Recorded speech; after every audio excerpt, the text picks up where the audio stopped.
Hey Gearfacts friends, even 20 years after its inception, I still think the BR-600 is one of the most versatile and useful things that you can have in your home studio. It's a multi-effect system, it's a multi-track recorder, and with a bit of tweaking it can also be a sampler. So let's grab some good sounds and have some fun. Okay, so if you already have a BR-600, you're probably aware that you can record your tracks as normal to those 8 tracks on the left there, and you can slice little bits out of them and assign them to the pads here and play them back as you would on a sampler. To demonstrate this, I'm going to play back a little bit of this Casio video that I uploaded a few weeks ago, and we'll assign some of the drum sounds to the pads.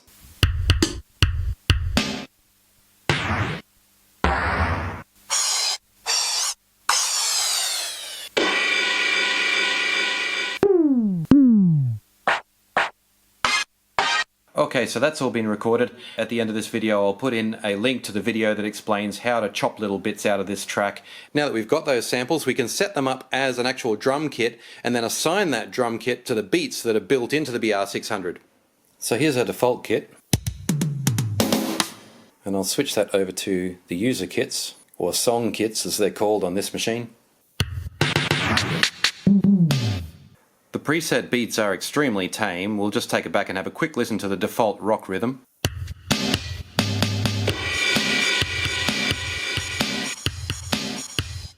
And here are some user rhythms I put together using those sounds.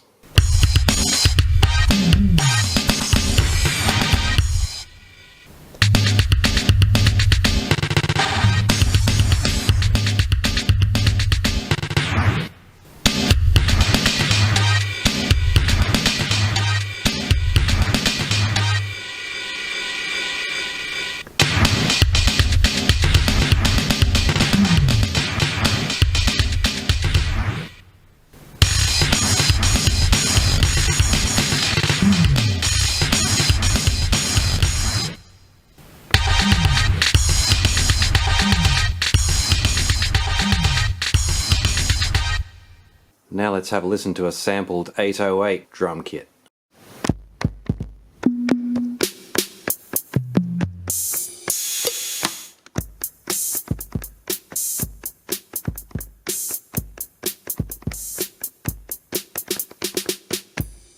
You can record your own sequences on board as well, but a better way of doing it is to get the free app from Boss, which is specifically for the BR series recorders.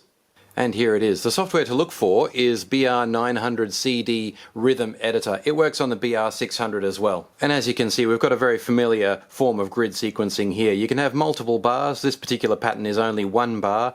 You have a column of all your sounds here, and you simply put a dot in where you want sounds. Now it's just giving me a little warning there. What it basically means is that I have not plugged in my BR-600 by USB. But that's perfectly okay because I'm just showing you how the software works. And really it's a no-brainer. Over here we have this drum kit kind of arrangement. It correlates with the pads on the sampler. So by making it in this image, I guess they're assuming you're always going to be using drum sounds for your samples. And this might be a good moment to point out that you do only get about 15 seconds maximum total sampling time. So you've got 12 pads. You can have as long as you want on each pad, but your total time has to be less than 15 seconds. So I guess it makes sense you'd often be using it for drum type applications. But as we'll see later on in this demo, you can use it for a whole lot of other things. Down here we've got our pattern, tempo, time signature and number of steps, which can all be edited.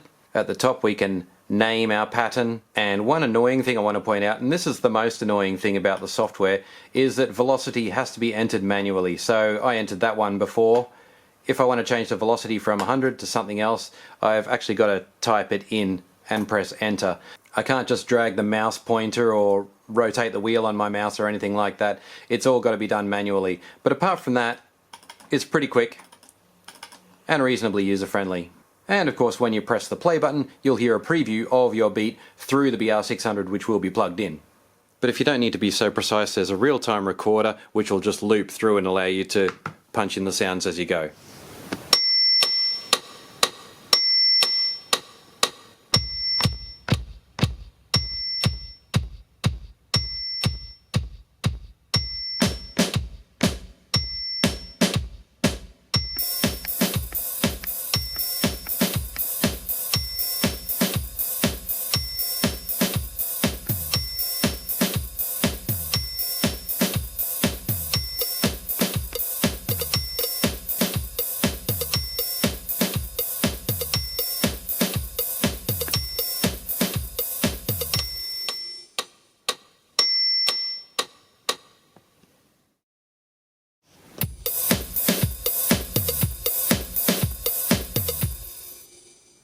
So there are actually 9 drum kits to choose from, as well as 5 user kits or song kits that you can create yourself from those samples or from samples that you import from your tracks. Let's try it with something different. I'm just realizing now in post-production that I've left the microphones on so you can hear the keys clicking as I press them. It has built-in stereo mics, so there's another application that can be used as a field recorder.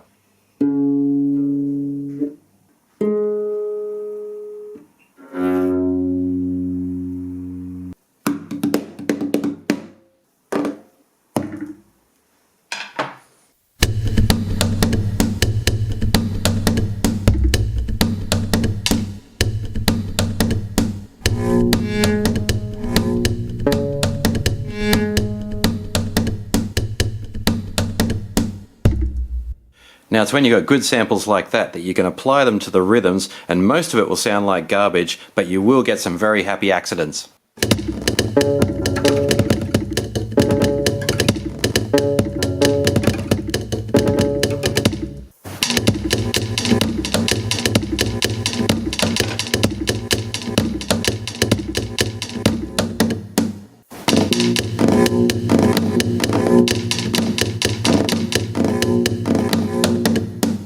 So you get the idea, recording a track that's pretty much random, finding bits that work together and assigning them to the pads, using the sequencer that is built into the BR-600 to create music. You can also add effects to your samples.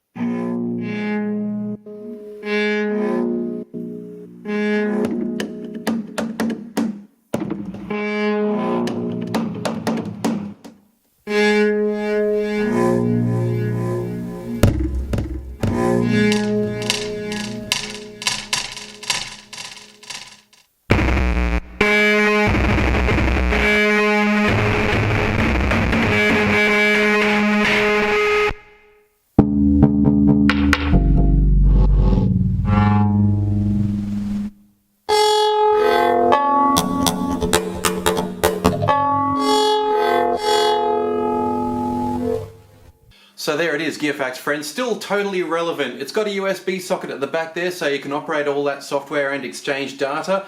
Recording is done on a CF card. I know that's a bit old school, but you don't really have to take it out. It just works like a hard drive.